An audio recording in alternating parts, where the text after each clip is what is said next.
Hello, everyone. Welcome to Jamaica 411. Thanks so much for stopping by, as usual. Keep giving me a little company. I first of all want to thank everyone who has subscribed to this channel. I'm now at 5,000, over 5,000, I believe. Thank you so much for everyone. For those who may tune in and wish to subscribe, please go ahead and do so. And if you like the content, no problem. There is a thumbs up button. You can click that thumbs up so I'll know that you're enjoying the program, as well as to leave a comment. And I expect there'll be a lot of comment this week because we are onto a subject which has, I would say, caused a great amount of consternation, and I would say we have been very much perplexed by the utterances of the various parties in the local government election. Many persons have expressed confusion, which is not a good thing. Many persons are asking, so who won? Which is an amazing thing, because we have been experiencing these local government elections for quite some time. Some of us are young, we do understand, and we need to explain it to you. But for those of us who have been, let's say, seen many, many more moons, it should not be perplexing. But it is one of those things that happens when we know something, but because somebody who we think ought to know, people that we trust, are telling us something different, we then begin to doubt our senses and doubt whether we are right. So the local government election came and went with much excitement before and after and during. And there has been a lot of controversy. Both parties claiming to have won. The EOJ has spoken. One party is not accepting the word of the EOJ.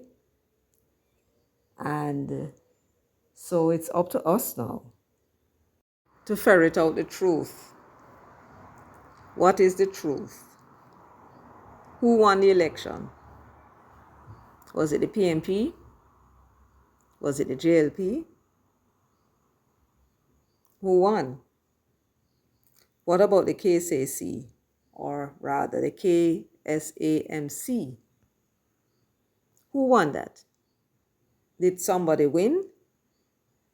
What will be the principles at work to determine who the winner is and who is not?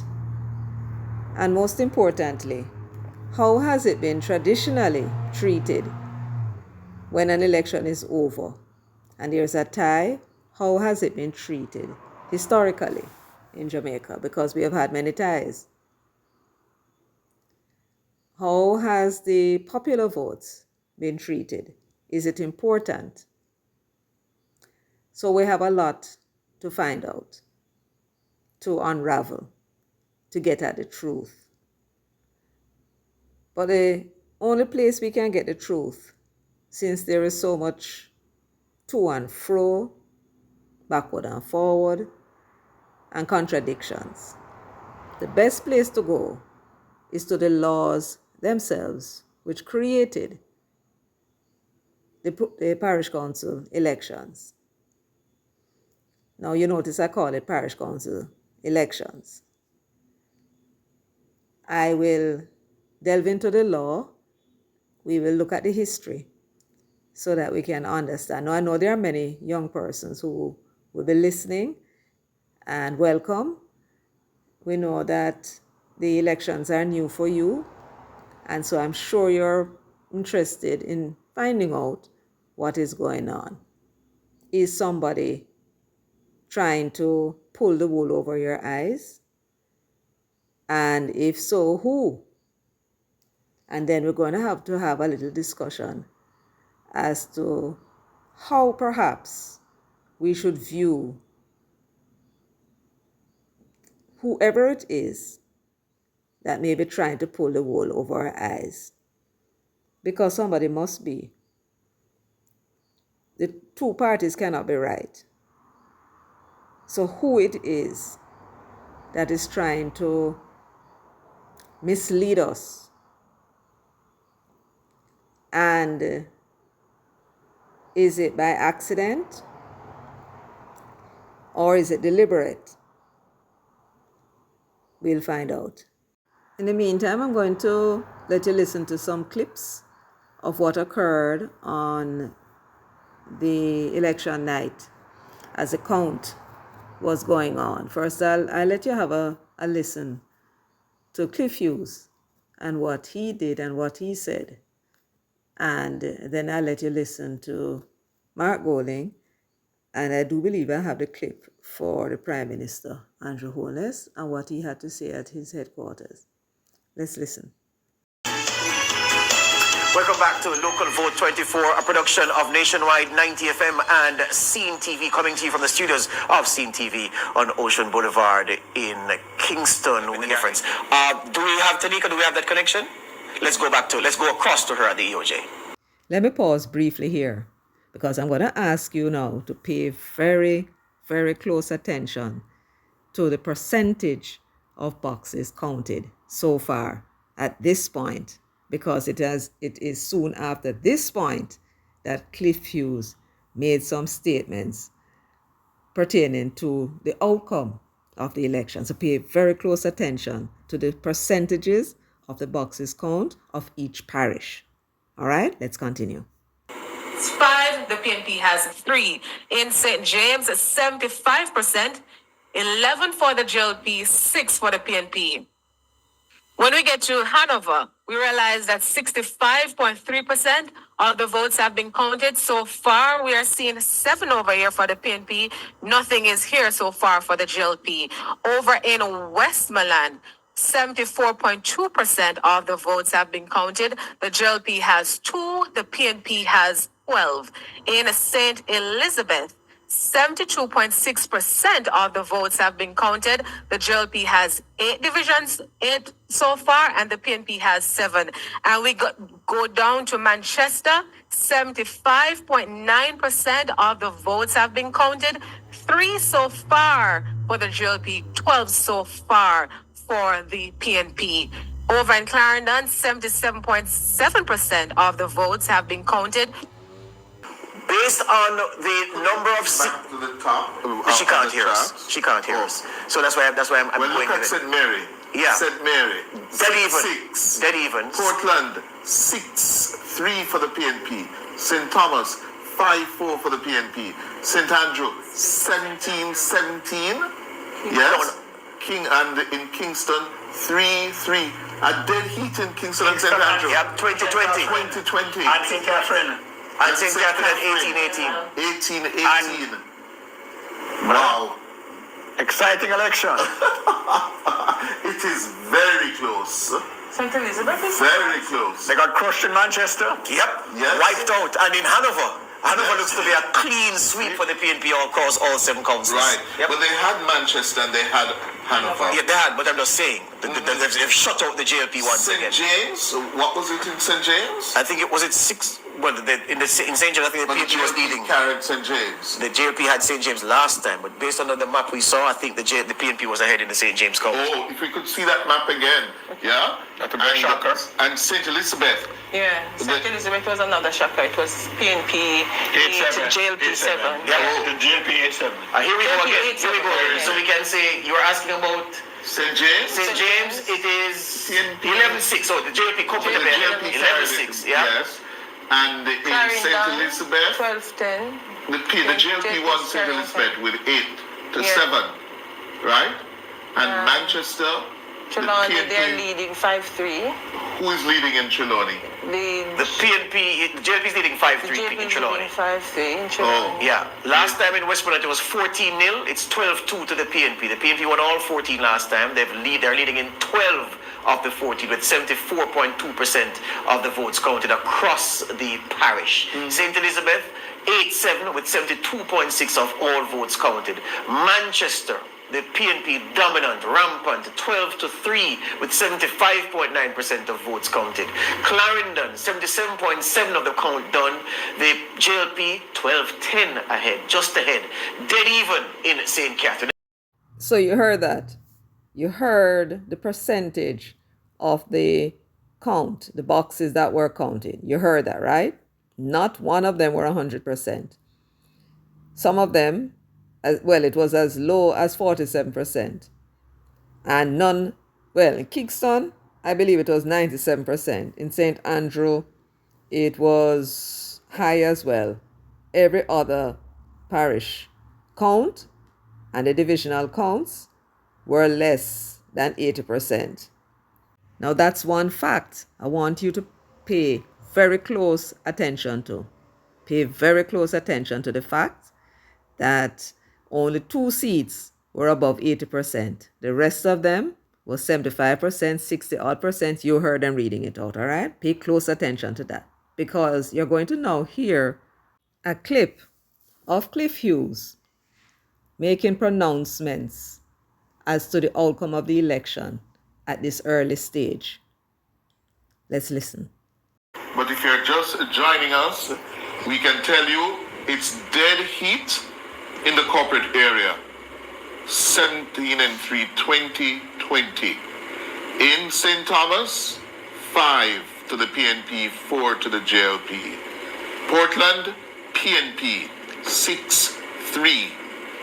In St. Mary, with 47% of the votes counted so far, it's 8-6-6 in St. Mary. 6-6 in St. Mary. St. Anne, 10-6 in favor of the JLP. In Trelawney, it is with 60% of the votes counted, 5 for the JLP, 3 for the PNP. St. James, 11 for the JLP, 6 for the PNP. And the PNP has won South St. James. Yes? That's the only area they have really displaced the JLP, in St. James. Hanover, it is a PNP wipeout. All 7 divisions going to the PNP. In Westmoreland, it is a PNP dominance. 12 of the 14 divisions. The PNP is back in Westmoreland. In St. Elizabeth, a shocker. The JLP is barely winning St. Elizabeth with 72% of the votes counted, leading in 8 divisions and the PNP in 7. Manchester, PNP 12-3. Clarendon, PNP storming back, only losing Clarendon by 2 divisions. And in St. Catherine, it's dead heat, 18-18. By any measure, popular vote, divisions won, municipalities won, the PNP has won the local government elections. You heard that? Did you hear Cliff Hughes say it? By any measure, whichever way you want to measure it, whether by the popular vote, whether by the number of divisions won, or whether by the number of municipalities won, the PNP has won the local government election. You heard it, because you're going to hear those very same words again later on. So let's continue to listen. 5 with 3 ties, we're missing one. Yes? Which one are we missing? Can we now play that for me, please? We're ready to call it. The PNP has won. It's Mark's night. It's Mark's night. Mark's night. It's Mark's night. A triumph for Mark.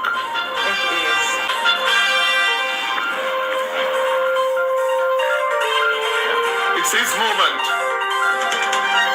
It's his moment. Mark Jefferson Golding has led the People's National Party to a surprise win in the local government elections of February 26, 2024. Marky G, as he's affectionately called, was behind in the public opinion polls. Yes, his leadership was on the line, but in a stroke of political genius, he declared that these elections were to be treated as a national referendum under Andrew Holness' government, and he has been proven correct. Tonight, he is cementing his hold on the leadership of the People's National Party. In a closely fought and won election, he has taken the PNP from 98 of the 228 divisions, and we are projecting that he is running ahead virtually of the PNP in terms of the electoral division count, ahead in terms of the popular vote count, and he has made significant gains in terms of the municipalities that the PNP will now control after today's elections. Congratulations to Mark Jefferson Golding, coming from the political dead. And this declaration of Cliff Hughes and his measure of what he would call a win, the popular vote count, the number of seats won, divisional seats, and the number of municipalities. For him, that means the PNP won. It was this comment that was the beginning of a series of events which occurred where Mark Golding went to PNP headquarters that very night. And this was what he had to say. Let's listen. We have shown that the People's National Party, having not won a general election since 2011 or a local since 2012, we have shown that we have the capacity to deliver, to execute, and to achieve victory. And my heart is full because the PNP has come back as a strong, powerful force in this land again for the masses of the people and all Jamaica.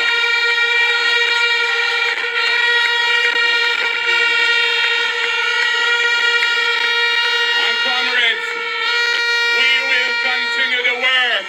We will continue to build our momentum.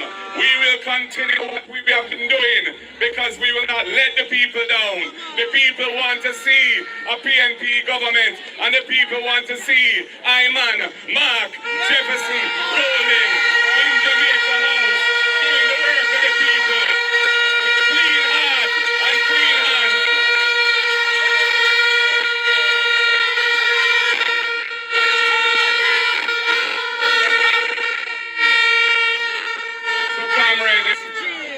We can go forward with confidence. We have pulled off a great victory today. So you heard it. 60% of the votes were in. 47% of the votes were in some places. 70% in some places. But Cliff Hughes decided that he was going to call it. And by the way, there is only one measure to win a parish council election. And that measure is, it is the party who has secured the majority of the council seats within a parish that wins that parish. There are 13 parishes. You want to add up the parishes, and whichever party has the majority of those parishes, which is 13, Kingston and St. Andrew is 1, so that's 13. They are the winner. Portmore is not counted because Portmore is not a parish, and this is a parish council election. All right? Let's listen now. Camera shaking a bit because it's very crowded here. Lots of other media houses trying to get a quick word from Mr. Golding one-on-one. Mr. Golding, you said just now while addressing the party supporters that this is the beginning of the end of the JLP. Why do you say that? You know, we are coming from where we were in 2020, where we were badly beaten, and today we've pulled off a victory. into the popular vote, which we have won, that we control. We expanded the number of divisions that we have won substantially, and we've won the KSAMC, including by a very substantial margin on the popular vote, having equal number of divisions. So overall, I think this means that the people have spoken and they are ready for change. And that is why I say it's the beginning of the end of this Jamaica Labour Party government. So just for clarity, you're conceding that overall the JLP has won the local government, that you've increased the number of seats that you've won. I'm telling you, we have won the popular vote and we have done well because we have expanded the number of seats that we have, the number of divisions that we have, and the number of councils that we control. So we are going to listen now to the final clip. This clip is Mark Golding, the PNP president and leader of the opposition, giving an interview to CVM sometime after the Electoral Office of Jamaica put out a letter on their website where they declared the Jamaica Labour Party as the winner of the municipal corporations, with 7 such corporations, and the PNP has 5 municipal corporations. We're going to listen to Mr. Golding in the final clip, and then we're going to venture into the laws. We're going to look at several acts, and we will let the laws themselves tell us who won on Monday night. And then we will see who is right, then who is wrong. Let's listen. Confidence in the EOJ. They have been getting a lot of flack since Monday. The delays sometimes, and even from the vantage point of the media with getting the results on election night. And so do you maintain confidence in the EOJ to deliver, particularly at the general election level? We have concerns. We have concerns on the length of time this has taken. We have concerns on the way they've presented the data, which we don't think is a balanced and fair way to have presented it as well, and has led to this misrepresentation to the public that the JLP won the election, which is flawed and false. Now let me pause here to share with you some comments. This is a very serious allegation Mr. Golding is making against the ECJ and the EOJ, our 2 preeminent, if that's the correct word, public institutions. Since they have been, the ECJ came in 2006, I believe, to replace the previous authority. No leader of any of the political parties have accused it of being biased, because that's what he's saying. They have not presented the data in a fair and balanced way. So the data, if the data is not fair and balanced for the PNP, then he's implying that the ECJ and the EOJ are presenting the information in a way which benefits the JLP. That's a very serious allegation. Mr. Golding has also accused the EOJ and the ECJ of putting out information, misrepresentation to the public that the JLP won the election. I mean, these are some very, very serious things that Mr. Golding is saying about the EOJ and the ECJ. And I do believe that Mr. Golding really needs to come out and explain himself. What is the meaning of this accusation of his? He needs to explain how he came to these conclusions, that the ECJ and the EOJ are putting out false information to the public, lying to the public about the election results, as well as putting out information that benefits the Jamaica Labour Party. I think he needs to come out and explain himself. So we have some concerns, but they are a critical institution, and it is very, very important that they be above the fray, that the public as a whole has confidence in them. And we will continue to support that and support the institution, but they need to do some introspection. And there may need to be some changes, based on, I'm not in a position to say the specifics of what has led to these concerns. But, it is something which the country as a whole, I think, is going to demand that there be some improvements there. When you say changes, you mean in personnel or in... As I said, I don't want to get into the specifics of it in terms of what may need to change, but clearly, where you have concerns like have been articulated, there needs to be some improvement. So there you have it. Mr. Mark Golding, new to the electoral process, except to run as a member of parliament in 2017. He's never sit on the EOJ or the ECJ, and evidently he's showing that he knows nothing about the process of election in Jamaica. For example, one of the things that Mr. Golding should have advised himself on first before he starts making his accusations is whether or not this is the way that the EOJ has been reporting the elections since it has been in inception since 1943. You heard me. The EOJ, the Electoral Office of Jamaica, was first established in this country in 1943, leading up to the first election, which would have been the universal adult suffrage election, where everybody can vote once you attain the age of 21. That's how long it has been in inception. And it has been reporting on the elections in a particular way. Did Mr. Golding ask whether or not the way in which they were putting the result out was different from the way they have done so before? Because if they have done so before, and none of the prime ministers or the candidates or the councillors or anyone complained about the results, the question that we need to ask ourselves is, why is Mr. Golding complaining about the results that is put out by the EOJ? And is this the way to go about it if he disagrees with it? And the question is, why should he even disagree? Has he consulted the legislation that governs the elections in Jamaica? Has he done so?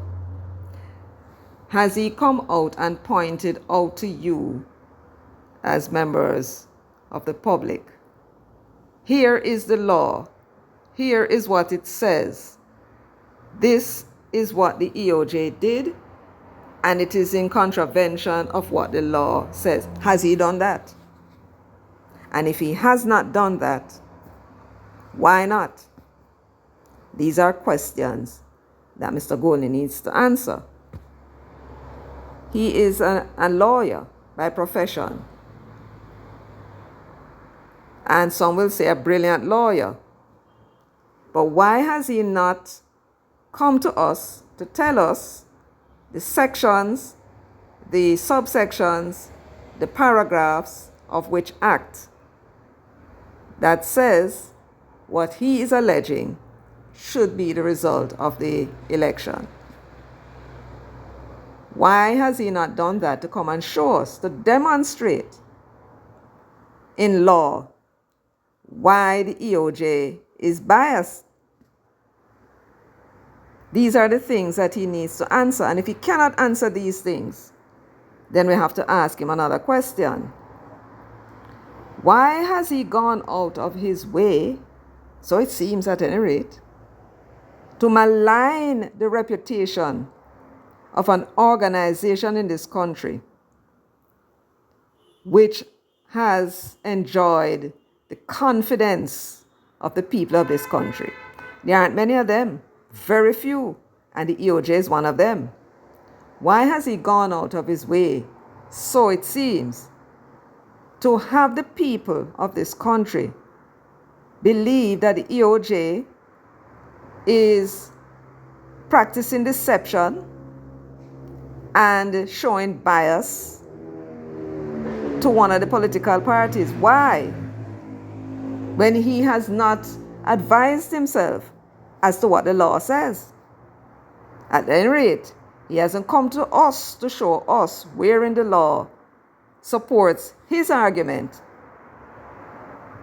which would demonstrate now that the EOJ was indeed being biased. He hasn't done that. Why? So we are now left to wonder about Mr. Golding and his utterances without providing us with evidence in support of his accusations against our electoral system, not to mention the very eminent personages in the form of those independent commissioners who serve on the ECJ board.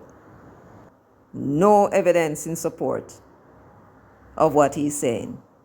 He cannot show us where the ECJ has reported any differently than they did in the past, in the way in which they treat municipalities that are tied, in the way they treat with the counts for division and how they call an election. No evidence, just a lot of talking, and have the PNP supporters calling these persons, these Jamaicans who have served on this board in the interest of the public, thieving election, calling them thief and how them thief in election for Brogard. This is grossly irresponsible, in my opinion. Unstatesmanlike. And he should be called out for it. He should be hauled before some committee, some tribunal, and have him explain himself, because it's the only way the ECJ and the EOJ will be able to restore their reputation. Barring that, Mr. Golding needs to come out and apologize to the Jamaican people. Doesn't matter what he has to say, but whatever he says, he needs to ensure that at the end of it all, at the end of whatever he has to say, his supporters will have their faith restored in our electoral process and in the ECJ and the EOJ. That's what he needs to do. And he needs to do it, as they would say in real estate, without delay, forthwith, quick and fast. Don't let the week end without him doing it. You cannot have persons like the Honorable Earl Jarrett, very eminent and well-known businessman, the former and first female Chief Justice in Jamaica, Zayla McCullough, the Honorable Zayla McCullough, who was recommended for the appointment by Portia Simpson Miller, Mark Golding's predecessor and former Prime Minister. You cannot have the Honorable Justice Harrison, a puny judge, if I recall right, of the Supreme Court. He may well have been at the Court of Appeal, but he's a judge, a former judge. I don't know who Mr. Maurice, I think his name is Barnes, is, and Mr. Glasspool Brown was unanimously selected by all of them to be the director of elections.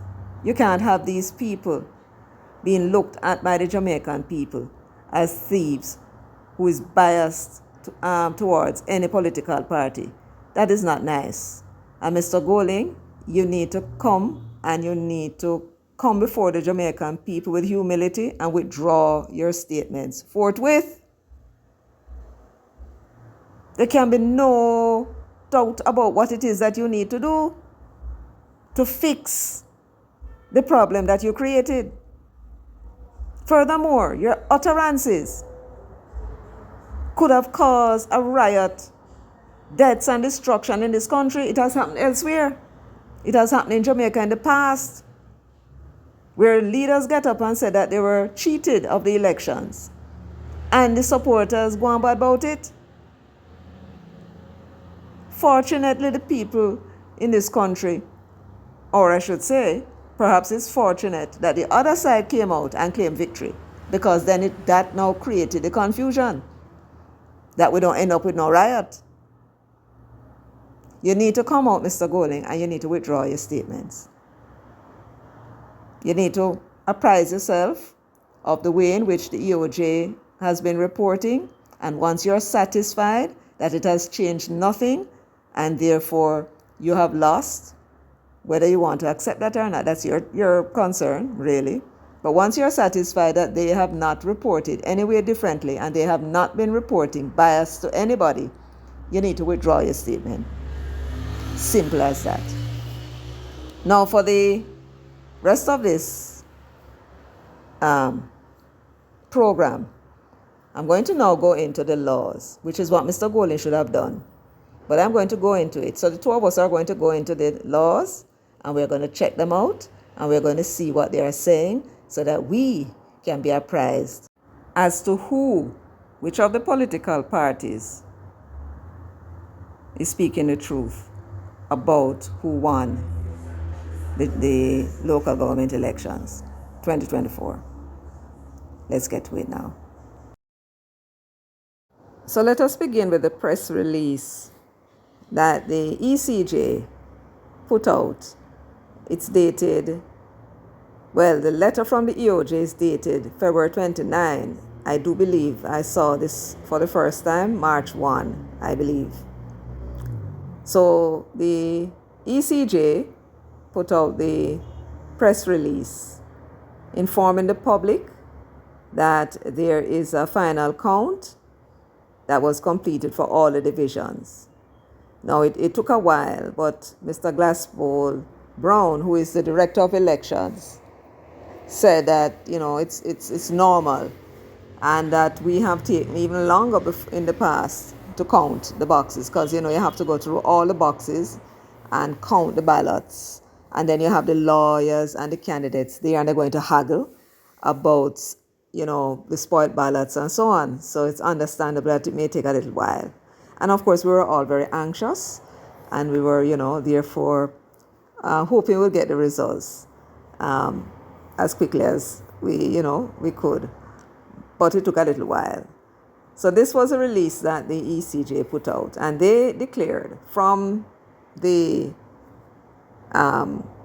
report that was made by the EOJ. I'm going to explain to you the relationship between the ECJ and the EOJ shortly.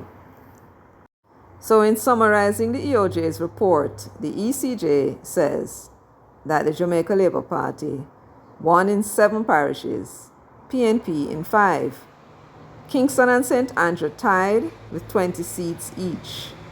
And then they went on to say, as a separate note in a separate paragraph, that the PNP won most divisions and the mayor of the municipality of Portmore. So what they are saying there is that for the divisions that are located in the municipality of Portmore, it's a city municipality, not like the parish municipal corporations, all right? So it's separate. And they have divisions, and they're saying that the PNP won most of the divisions in that municipality, and they also won the mayorship. All right, so that's what that's saying. Let us now look into the EOJ report to see what it actually says. So this is a press release that was put out by the EOJ on February 29, and it says, final count complete for all electoral divisions. It's a little fine print and a little fuzzy, so let me read it for you. It says the final count of ballots in all electoral divisions for the local government election was completed on Thursday, February 29. That includes all the ballots for the mayoral election for the municipality of Portmore. With all ballots counted, the results indicate that the Jamaica Labour Party candidates have won the majority of the seats in 7 parishes, while the People's National Party has won 5. Kingston and St. Andrew ended in a tie, with the PNP and the JLP winning 20 seats each. The PNP won the majority of the divisions in the position of mayor of the municipality of Portmore. And then they give it a table. And I'm going to show you the table in a moment. In this report, what we have are the list of parishes, the number of electoral divisions, as well as how many the PNP won, how many the JLP won. That's what is here. I'm not going to read them out for you, but needless to say, the Jamaica Labour Party won St. Thomas, Portland, St. Anne, Trelawney, St. James, St. Elizabeth, and Clarendon. And the People's National Party won St. Mary, Hanover, Westmoreland, Manchester, and St. Catherine. Those are the municipal corporation, formerly known as parish councils. As a separate note, the city municipality of Portmore had a mayor's race as well, and the People's National Party won that mayor's race. I will get to the councillors as we go through the law. As in all things, in order to understand anything, we have to delve into the history and background. So we're going to have a look now at the history of the local government. Where did it start? When did it start? And what is it about? So it's very brief. It says here, Jamaica has had a formal system of local government since 1662 to 1663. That's when it just started. And you will recall that the British kind of knocked about the ear of the Spaniards and booted them out and took over Jamaica in 1655. So around about 7 to 8 years later, that's when the local government system was created. And in 1662, it was called the vestry system. That's when it was introduced by the governor, Sir Thomas Modiford. Now it says here, the system was similar to the form of local government that existed in England. The vestry system consisted of 10 men and 2 church wardens who were elected from the lay magistrate and the clergy of the particular parish. So there were 12 men sitting on the board of, sitting on in the vestry. 2 of them were church wardens, and they were selected from among the lay magistrate and the clergy of the parish. So even in those days, you had to be in the parish. So I'm in St. Anne, and the vestry members had to come from St. Anne. This is where they had to live, right? I go on. They had the responsibility of maintaining public order and to collect taxes for the maintenance of the churches, the poor and destitute, roadways and bridges, which existed at the time. The vestry system lasted for 200 years and was abolished in 1866 following the Morant Bay Rebellion. In other words, it ain't work for the people, and so they abolished it and replaced it. Now, what did they replace it with? The vestry system was replaced by the municipal board. It's a long time we have these municipalities, The municipal board, the members of which were nominated by the governor. Now, why would that be? Now, recall that after the Morant Bay Rebellion, the British took over the island under the Crown Colony system. I apologize for that bike. Under the Crown Colony system, Jamaica was being run from England. They had abolished the House of Assembly, and only the Legislative Council remained. Legislative Council was appointed by the governor. That's how it was in those days. So in essence, the municipal board, which replaced the vestry system, comprised members, white male members, who were not elected. They were appointed by the governor. All right, that's that point to be made. So let me continue. With the introduction of the municipal boards came a reduction in the number of parishes from 22 to 14, and they named the law 20 of 1867. So that's when we had these 14 parishes, 1867. Now let me go on. By 1886, now that is 20 years after the municipal board replaced the vestry system, the municipal boards were abolished by Law 16 of 1885, and the parochial boards, later renamed Parish Council, implemented. The parochial boards consisted of persons who were elected from electoral districts in the legislative council. Now, those would have been the parishes, right? Legislative council, if I recall correctly, was made up of one member from each parish, each of the 14 parishes, which included the custos and elected taxpayers. So you had to be either a custos or an elected taxpayer to be elected from the electoral districts within the parish to sit on the parochial board. All right? So this final, well, it's not final, but let me continue. During the 20-year period between the abolition of the vestries and the establishment of the parochial boards, there were significant increases in the responsibilities of local governance.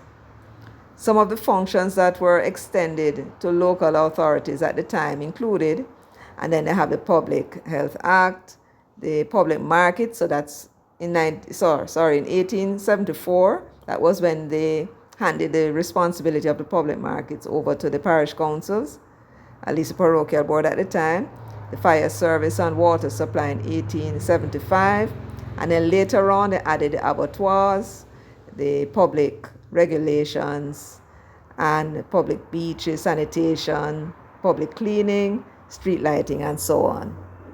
Now on to the juicy part, because here now is a significant piece of information that will help us to understand what is local government and what we need to know about it. So you will notice a section that is bold and underlined. It's significant in what we need to know. So let me read it. It says, local government is structured on a parish basis. Let me repeat it. Local government is structured on a parish basis. Notice the word parish, because it doesn't matter what you want to call the local government, whether we are calling it parish council, municipal board, parochial board, or we are calling it, as we are calling it today, municipal corporations. It is structured on a parish basis, not a city basis, not a town basis, not a district basis, on a parish basis. Let me continue. The extension of the functions during the period 1866 to 1886 and the creation of the parochial boards in 1886 all created the modern local government system that presently exists. Today, parish councils undertake their responsibilities through a committee system. Each council is required by law to have two main committees, the Finance Committee and the Poor Relief Committee. They can at their discretion establish other committees, of course. The Standing Committee, which is General Council, holds delegated decision-making powers, while the others have the power to recommend. So only the General Council, which I believe is what they call the parish council, as we are familiar with, and what they are now being called the municipal council, they are the ones that make decisions. And any other committee, they actually have the power only to recommend to the general council what it is that they think ought to be done about anything. All right, so we're making some progress. Well, as if the ECJ thinks that we need to have an understanding of every aspect and every terminology used to describe local government. RJR is reporting that on Saturday evening, they affirmed that the Jamaica Labour Party won the recent local government election after securing control of 7 local authorities.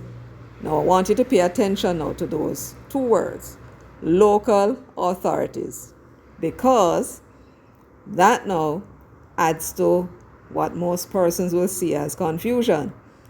How come the EOJ on Friday said that the Labour Party has 7, and here it is saying in the second paragraph that the People's National Party won 6 of the local authorities, inclusive of Portmore Corporation. Now you said to yourself, what the deuce is going on? Well, guess what? It's a matter of the terminology and how they're looking at it. On Friday, you notice they were referring to it as parishes. See, in the second paragraph, it says the Jamaica Labour Party candidates have won the majority of seats in the 7 parishes. And in the EOJ letter, news release, press release on Saturday, it referred now to them as local authorities. Now, the question is now, which of the terminology is correct? Because they can't both be correct if they're giving you different results. So we are now going to consult the law and let the law know, particular law, tell us which one is correct.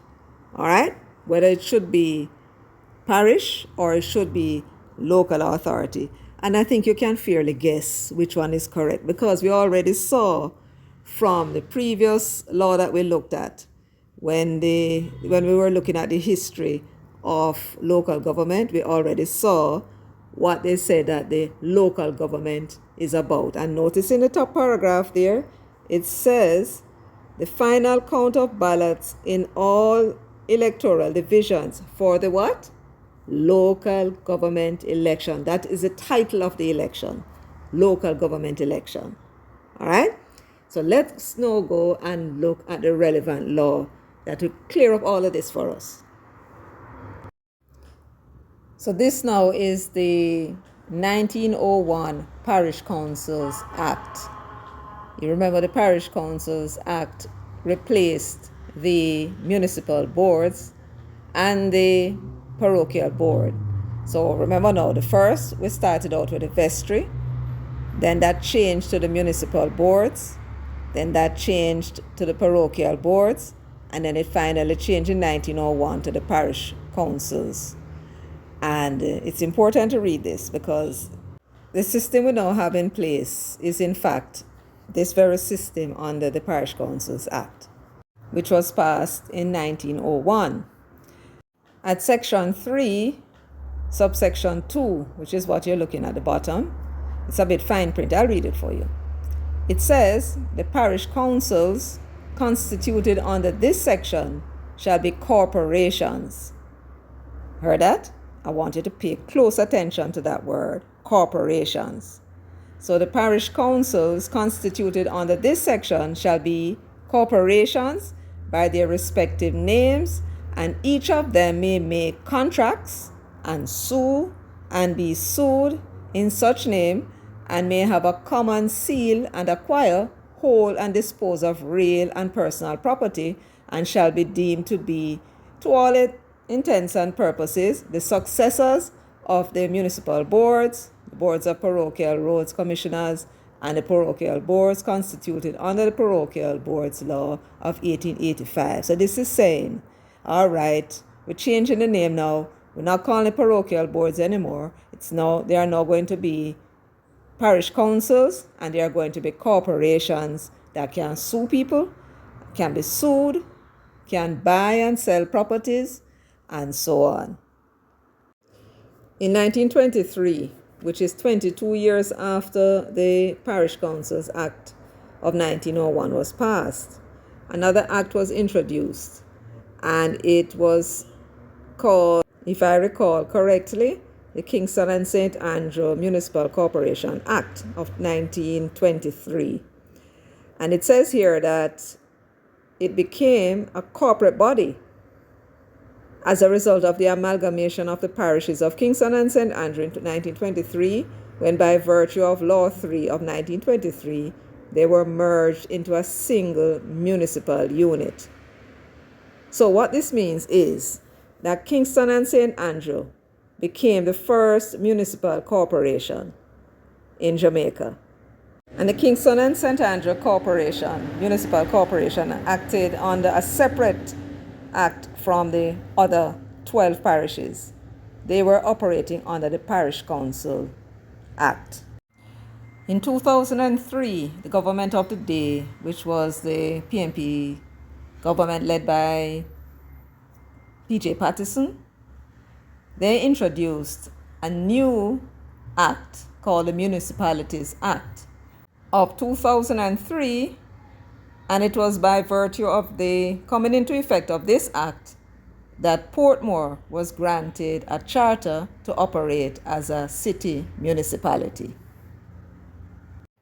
The structure of the Portmore City Municipality is similar to that of both the Kingston and St. Andrew Corporation as well as the parish councils which existed at the time. So we now have 3 laws. We have the Parish Councils Act of 1901. We have the Kingston and St. Andrew Corporation Act of 1923. And now a new act was now being introduced. So the 3 of them were in operation at the same time. The Kingston and St. Andrew Corporation Act, as well as the Parish Councils Act of 1901, they are dealing with the parishes. All 14 of them, right? 13 now because Kingston and St. Andrew were amalgamated. And then this city municipality now brought in Portmore. And the structure of it was that you had the councillors who were elected from the electoral divisions wholly inside of the boundaries of Portmore. Then they would now nominate or elect or appoint the deputy mayor. The difference between the municipality of Portmore is that the mayor himself or herself is directly elected by the people, the residents of Portmore. So you have the mayor, deputy mayor, and the councillors, just as the other parish councils and the Kingston and St. Andrew Corporation at that time in 2003. Now, before we leave this section, it is important for us to know the relationship between Portmore City Municipality and the St. Catherine Parish Council. The Portmore City Municipality is a local authority. Remember the term was used by the ECJ before? Yes, it's a local authority. So is the St. Catherine Parish Council, as it was known then. But the difference between them is that the Portmore Municipality, City Municipality, is a second-tier authority, which means it has limited powers. St. Catherine Parish Council, as it was known then, it still retained the powers and the authority and responsibility to deal with the burials within the towns, as well as the keeping of animals, Poor Relief Act, the pound, and the public cemetery. So that is a limitation now of the city municipality of Portmore. All right, so that's the difference between them. The St. Catherine Parish Council and the other parish councils are known as first tier parish councils. They are first tier authorities. All right? Great. We are coming down to the wire now, because here I'm going to ask you now to pay very close attention to what it is saying. This is section 5 of the new charter which was granted to Portmore in 2015. So the previous charter, which was granted in 2003, was revoked, and a new charter was given to them. And here at section 5 of the charter is something that we really need to pay attention to, because it is here that the lawmakers is telling us how those councillors in Portmore should be treated.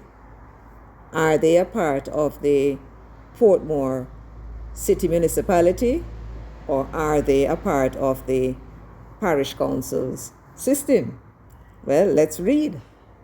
It says here, the mayor of the municipality shall be elected during a general election of what?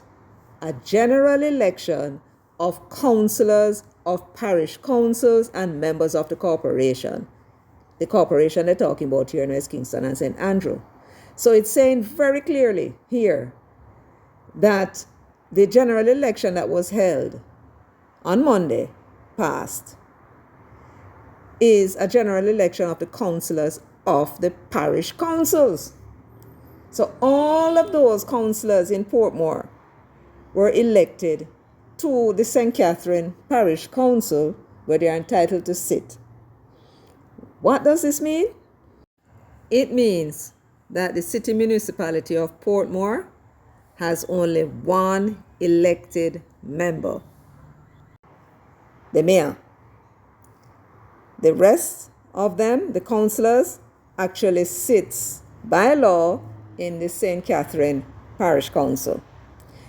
The charter allows them to also sit in the municipality as members with the mayor. But by law, they are actually elected to the St. Catherine Parish Council. This is what this is saying. So the only person really that exists by law or elected to the municipality city of Portmore is the mayor. And the charter allows the councillors in Portmore to sit in the municipality with him. But that is not where they were elected to. And for the avoidance of any doubt in what I'm saying is so, here is a proposed bill. It's not dated, but it's under the signature of Desmond Mackenzie, so it will be recent. This proposed bill is cited as the Local Governance Amendment Act of 2016. So it is supposed to amend the most recent act, the Local Governance Act of 2016. So this is the Local Governance Act of 2016. And under this act, the system of local governance has gone through yet another name change. You recall, it was a vestry, then the municipal boards, and then the parochial board. Until 1901, it became parish council. Well, in 2016, after 115 years of operating as a parish council, the parish councils were renamed municipal council, and the parishes were renamed municipal corporations. So it's no longer the St. Catherine Parish Council, it's now the St. Catherine Municipal Corporation. Kingston and St. Andrew Corporation also underwent a new name. As you can see by the act, it says that the municipal corporation established under the Kingston and St. Andrew Corporation Act, which was repealed, is hereby continued as a municipal corporation under this act and is to be known by the Kingston and St. Andrew Municipal Corporation. So now you know why all of a sudden persons were referring to the KCC as a KSAMC. As for the other 12 parishes, which was previously known as the parish councils, they have also underwent a name change. So under this new act, the Local Governance Act of 2016, it reads, "The inhabitants of each parish, other than the parishes of Kingston and St. Andrew, are hereby declared to be a municipal corporation under this act, and each such municipal corporation shall be deemed, for all intents and purposes, to be the successor of the respective parish council." See that? Of the respective parish councils. So the parish councils are no longer known as parish councils. They have been renamed and called the municipal corporation. So now, St. Catherine Parish Council is now known as the St. Catherine Municipal Corporation. Kingston and St. Andrew Corporation is now known as the Kingston and St. Andrew Municipal Corporation. It has undergone a name change. Now, the key to remembering all of this is to focus on that word corporation. Wherever you hear the word corporation, it's referring to the parish. Whenever you hear the word corporation, it's referring to the parish. Just remember that now, all right? We are now looking at subsection 3 of section 5 of the Local Governance Act of 2016. And here we see the municipality of Portmore being mentioned. And let me read it for you. It says here, the municipality of Portmore, established under the Municipalities Act, which is now repealed, is hereby continued as and deemed to be a city municipality under this act, and is to be known as the municipality of Portmore, unless otherwise determined by the minister by order, subject to affirmative resolution, and so on. So, what are we looking at so far? This act, the Local Governance Act of 2016, is really an act intending to bring all of the 3 other legislations under one heading. Even though that may be so, well, actually, it's not a matter of maybe so. It is a fact, because it did say that the Kingston and St. Andrew Corporation Act was repealed.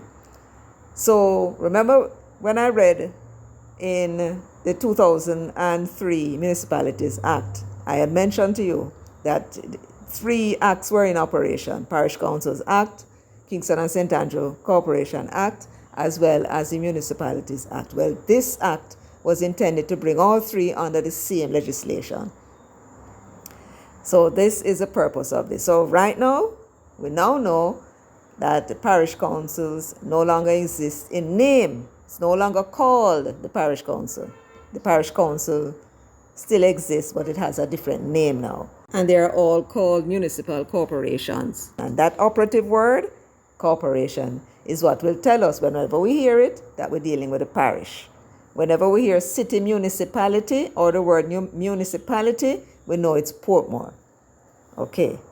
So now that we fully understand what is meant by municipal corporation and the difference between the municipal corporation and the city municipality of Portmore, I now return to my previous argument that the councillors who are elected in Portmore were not elected to the Portmore City Municipality, but were in fact elected to the St. Catherine Municipal Corporation. And here's the bill I mentioned before, piloted under the name of Desmond McKenzie, the current Minister of Local Government.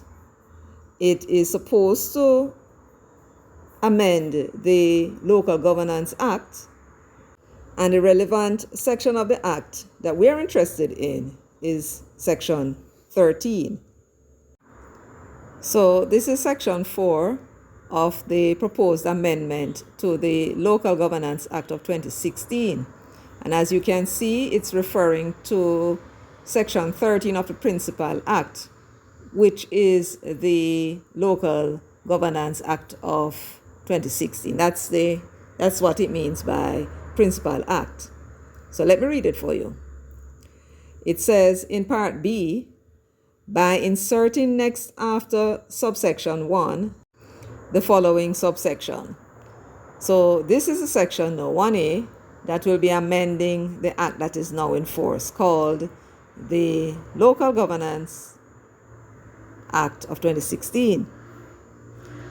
Now, I want you to listen very carefully, because this is what is going to prove that the Portmore councillors, when elected, were and are elected to the St. Catherine Municipal Corporation and not to the City Municipality of Portmore. In the case of a council of a municipal corporation, the council, now remember it was previously called Parish Council. That's where the councillors sit to have their deliberations about what it is that they're going to do about the parish. Yes, that council. So in the case of a council of a municipal corporation, which is a parish, the councillors entitled to sit on the council shall not include any councillor entitled to sit on the council of a city municipality or town municipality of the relevant parish.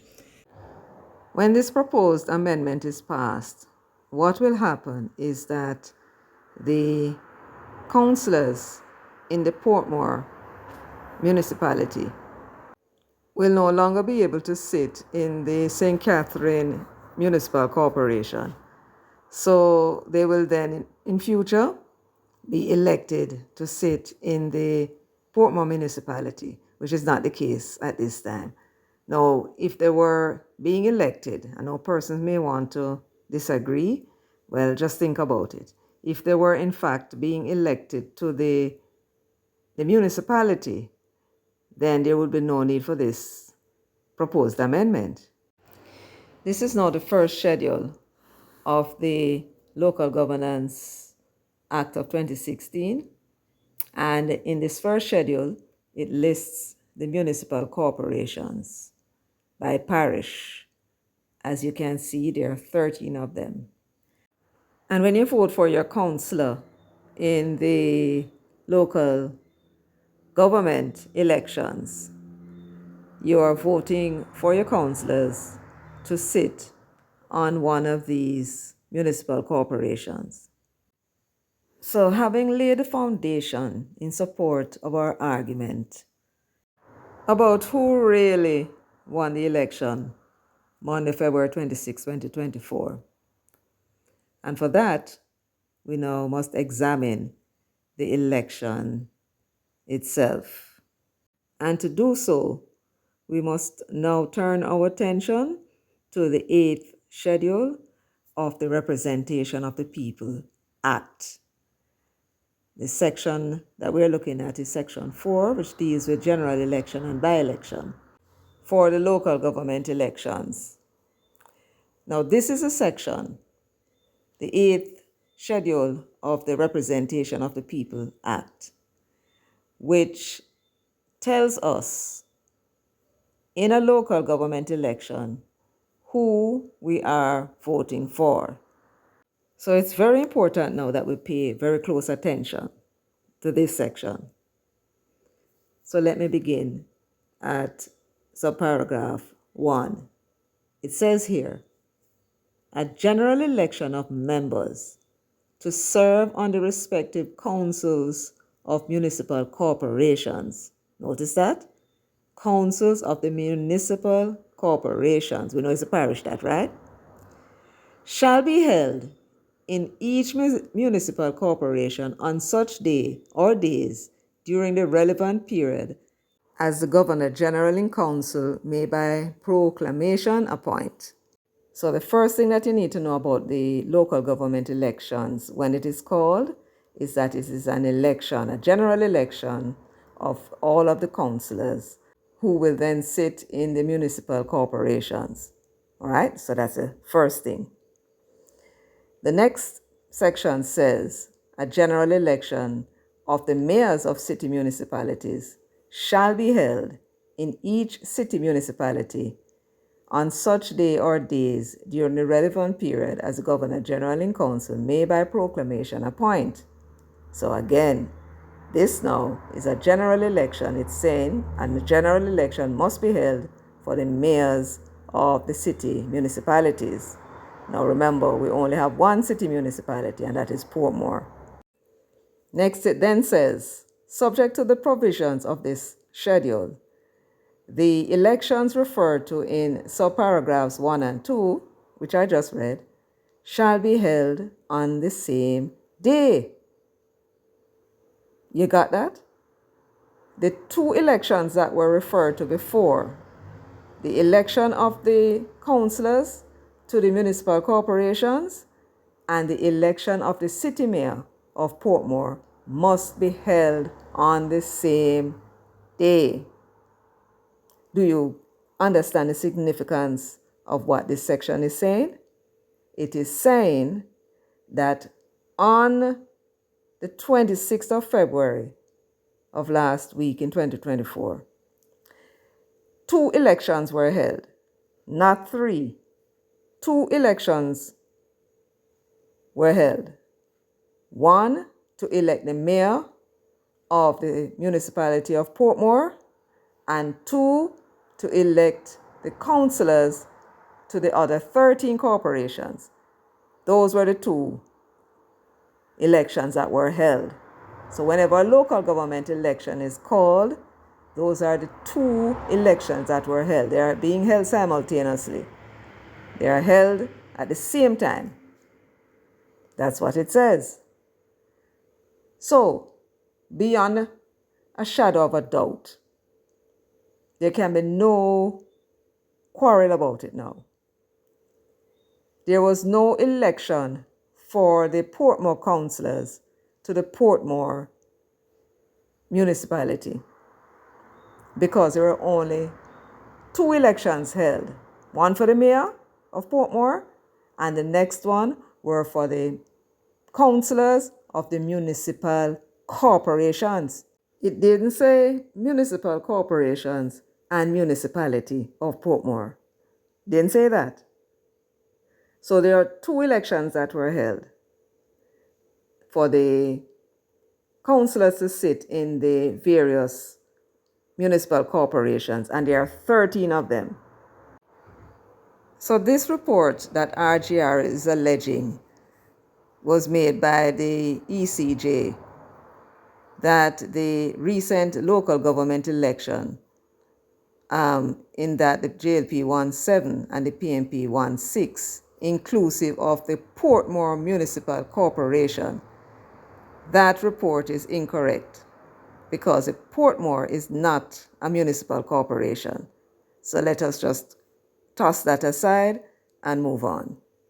Besides, if you go to the EOJ website, there is no further press release that was made since Friday, on the Friday the 1st of March. So we needn't detain ourselves any further with this report.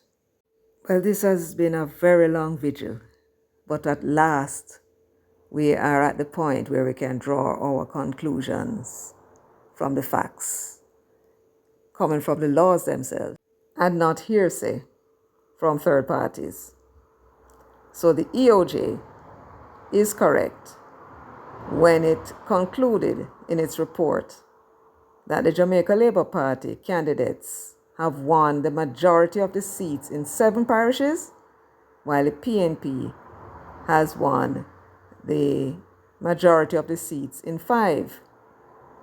Maybe that could be overturned because the PNP has decided to mount 2 electoral challenges,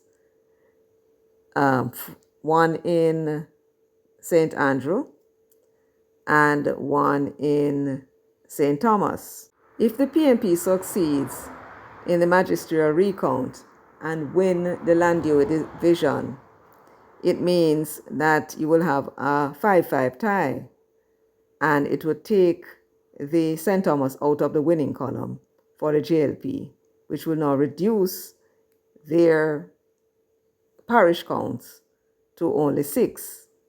Of course, if the PNP should win the magisterial recount in Mavis Bank, as they hope to, then the PNP now would win the Kingston and St. Andrew Municipal Corporation outright. And that would add now to their tally and bring it from 5 to 6. And so there would be a tie. While I was doing this, there has been a defection of a Jamaica Labour Party councillor in the Municipal Corporation of Kingston and St. Andrew. He is now an independent, and the Labourites are very concerned about it, and the PNP are very happy about it. But being an independent does not automatically give the PNP the municipal corporation, as I understand it, because that councillor's vote will still have to be counted. Everything depends on whose side he's on. So let us now address the allegations of Mr. Mark Golding against the ECJ and the EOJ in their reporting. He was implying that the reporting was unfair, inaccurate, and when they declared the Jamaica Labour Party the winner, according to him, it was a misrepresentation. So he was accusing the EOJ and the ECJ of political bias. So let us now look at the way they have been reporting prior to Monday's election. Let's see if there's a difference in what they reported. Now, you will recall that Mr. Golding is trying to proclaim and claim the KSAMC as a win for the PNP. It's a draw, it's a tie, 2020, but he says it ought to be considered a win. Let's see how the EOJ and the ECJ has been treating the ties when there's a tie in the parish. What have they been doing in the past, and whether or not they changed. So here is a JIS report that I found online, and it was dated from 2016. Now you will recall that in 2016 there was a tie in St. Thomas. The PNP had 5 seats. The Jamaica Labour Party had 5 seats. The Jamaica Labour Party had the popular vote, and so they were able to name the mayor. And the PNP named the deputy mayor. There was no fuss. There was no quarrel. Portia, I do believe, was the leader of the opposition at the time, and everybody knew what the situation was and how it must be treated. Let's see now how they treated it at that time. And as usual, I'll read it for you. It says the full story. The governing Jamaica Labour Party has won the local government elections, which were held on Monday, November 28. Preliminary results indicate that the JLP won 9 of the municipal corporations, while the People's National Party, PNP, won 3. There was a tie in St. Thomas with both parties taking 5 divisions. Let me pause here to remind us that just as they did on March 1, 2024, last week Friday, they separated Kingston and St. Andrew Municipal Corporation from the seat counts of both political parties. It was a tie. Notice that in 2016, they did the same thing with St. Thomas. They have not changed the way that they have been reporting. And nobody has ever argued about the way they were reporting these ties. It was not added in, and if it was, it would have been the JLP who would have benefited because they had the majority, but it was not added in.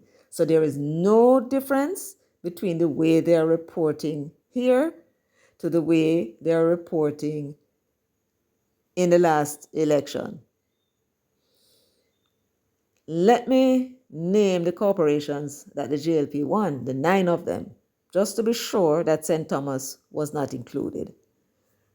So they won Kingston and St. Andrew Municipal Corporation, Portland, St. Mary, St. Anne, Trelawney, St. James, St. Elizabeth, Clarendon, and St. Catherine. That's 9.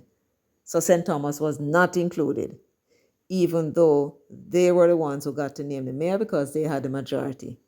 So when Mr. Golding is coming out and criticizing the ECJ and the EOJ about their reporting, what was that all about? Is it that he doesn't know how our electoral process works? Or if he does know, then the only conclusion that we can come to is that he has been deliberately misleading the public. He's the one who would have been misleading the public. If he doesn't know, how is it possible that a man could live in this country all his life, be in politics, at least in the Senate, since 2007, and he doesn't know that? How come I know and he doesn't know? How come you know and he doesn't know?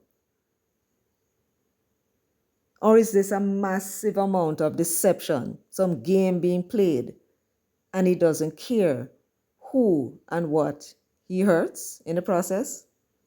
In the local government elections, there is only one measure for determining who wins each of the municipal corporations. One measure, and that is which of the parties win the majority of the seats in the council. There is no other measure. However, if Mr. Golding and others believe that other measures should be added, for argument's sake, if they really believe, that the popular vote should be what determines who wins, or if the party winning the most divisions is what should be used as the measure to determine who wins, then tell them to move a private member's motion in the House, in the Parliament, to have that done. But sufficient to that day, Mr. Golding, Dr. Campbell, that is not the measure for determining who wins the local government elections in this country. It is the number of seats won in the municipal corporations. That is the only determinant, and you can't change that. You have to go and pass laws in order to change it. So you lost. So far, you have 5 seats, and the Jamaica Labour Party has 7. And unless you're able to overturn those 2 seats in the magisterial recount, you have lost. Also, if it is your desire to win at all costs, and you wish to have the local government elections converted from an election of municipal corporations to local authorities, again, sir, you will have to go into the Parliament to pass a law to have that done. But sufficient to that day, it remains a local government elections for the election of councillors to the municipal corporations, not to the local authorities. Municipal corporations. It's in the municipal corporations that you have the municipal council. And the local authority is merely the umbrella name for all of them. So that is not going to work either. So, Mr. Golding, you lost. You lost. You lost. And no amount of braggadocious speeches can change that. So, friends, I have really taken up a lot of your time today. I want to thank you very much for keeping me company. I want to thank you for being so patient. I hope that I have been able to remove the confusion, and I hope you'll be able to help others who might be a little confused to understand the results of the just concluded local government elections, and so they can understand who is right and who is wrong. So again, thank you, and till we speak again, walk good.